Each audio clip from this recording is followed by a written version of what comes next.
What's up, friends? Welcome to Mom's Dinner. My name is Susie Weinrich. Here, we're helping you feel successful in your kitchen with super easy and delicious recipes. I am so excited to share these 3 ham glaze recipes with you today. We absolutely love ham here. Sometimes even at Thanksgiving, I'm like, we're having ham, we're not having turkey. So you know that we've got some good ham glazes. We're gonna start with a little mustard brown sugar ham glaze, really classic, super traditional glaze. Next, we're gonna do an orange marmalade glaze, really easy, kind of bumps up the flavor just a little bit with that orange marmalade. And the last one, oh, knock your socks off. If you like bourbon or you have a little bourbon in your house, I highly recommend this one. It's a bourbon maple ham glaze. Excellent. And it's not super liquor forward. We're gonna cook most of the liquor out of the bourbon, and so you're just left with that really delicious deep flavor. So I hope you'll stick around and watch the 3 ham glazes and pick the one that you like and let me know in the comments which one you would be most likely to make.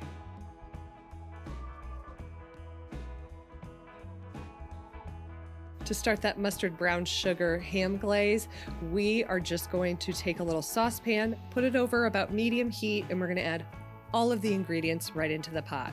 So 1/2 cup of orange juice, 1/2 cup of dark brown sugar. That dark brown sugar just has a little bit more molasses and will give you a little bit more flavor. A light brown sugar will work just fine too. Then 1/4 cup of Dijon mustard, 2 tablespoons of a whole grain Dijon mustard. That's the one with the little seeds in it. 3 minced garlic cloves, and then 1/4 teaspoon of ground allspice and 1/8 teaspoon of ground clove. Ground clove is one of my very favorite spices, but it is very strong. So just 1/8 teaspoon will do great. You're gonna whisk all this together, bring it to a boil for 1 minute, and then let it simmer on low heat for about 5 minutes, and it is good to go. It is ready to use. Look at how delicious and dark that is in flavor. And do better than me, don't spill it all over the counter. So this is ready to use as is on your ham. Now, if you have a ham that's more than 10 pounds, you may want to double this recipe. The orange marmalade one is just going to add just a little more flavor into your ham glaze. So once again, we're gonna just put all of the ingredients right into that saucepan. 2/3 cup of orange juice. You want 1/2 cup of light agave syrup. The light has less flavor than the dark, and that is actually what we want in this one. 1/2 cup of orange marmalade. Get a good one that has literally strips of orange peel in it. It's gonna be so flavorful and give your ham kind of a really punched up orange flavor. Then 1/4 cup of Dijon mustard, 2 tablespoons of a whole grain Dijon mustard. Again, that's the one with the little seeds in it. 1/2 teaspoon of ground allspice and 1/8 teaspoon of ground clove, plus 1 minced garlic clove. You are going to whisk all of that together and then let it come to a boil for about a minute.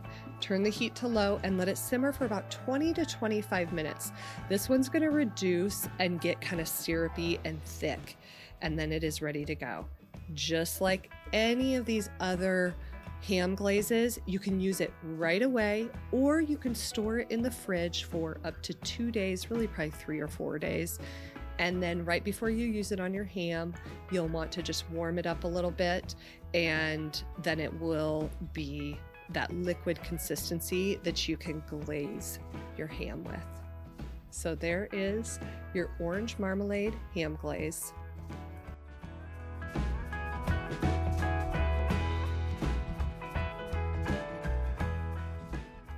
Ooh, y'all, this one has my heart. I love this ham glaze. This is the one I will be using on Easter.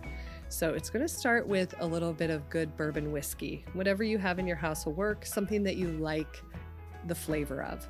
So add 3/4 cup of a bourbon whiskey into your saucepan, 1/2 cup of brown sugar, 1/3 cup of a good maple syrup. I would go with something that's a pure maple syrup here, not like a log cabin syrup. Then you need 1/4 cup of Dijon mustard, 2 tablespoons of that whole grain mustard, 2 minced garlic cloves, And then I love this ingredient in here, a half a teaspoon of finely grated fresh ginger. I like to use the little frozen cubes of minced ginger. It just makes it a lot easier, and you can keep them in your freezer. Then a 1/4 teaspoon of allspice and 1/8 of a teaspoon of ground clove. You're going to get that all whisked together and let it come to a boil. And just like the orange marmalade one, you want to let it simmer over low heat then for about 20 minutes. And it's going to get thick and syrupy. And oh my gosh, stick your nose in there and give it a smell. It is so incredible. This one will also be ready to use just as is, or you can put it in your fridge for 2, 3, 4 days and then heat it up a little bit before you need it and glaze your ham. If you need full instructions for glazing your ham, I will pop a link down in the description box that gives you a full, complete guide for cooking and glazing a spiral cut ham. You can find all of these recipe links also in the description box. Have a wonderful week ahead. See ya.